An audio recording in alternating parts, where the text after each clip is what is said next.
Zabili.com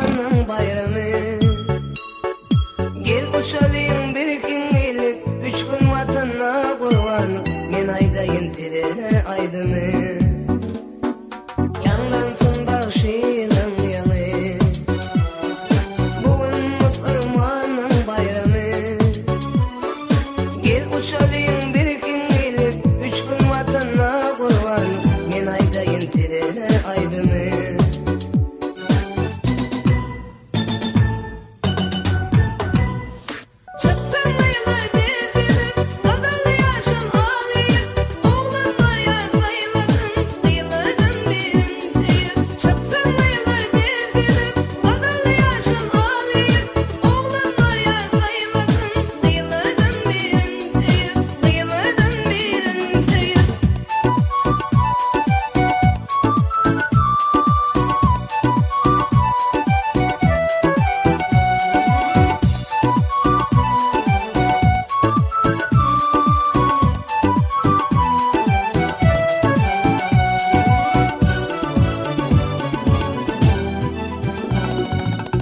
Uçalayım bir kingilikte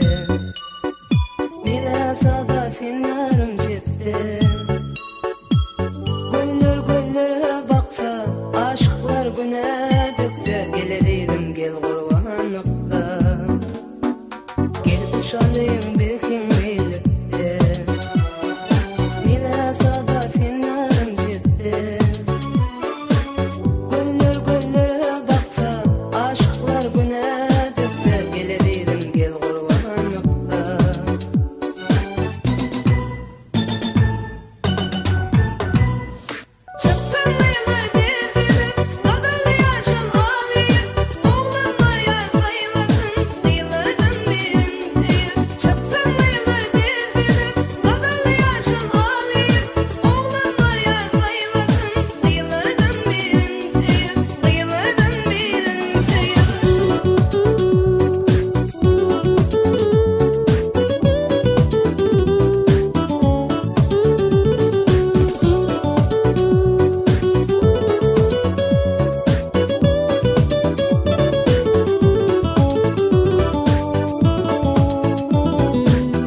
Zabili.com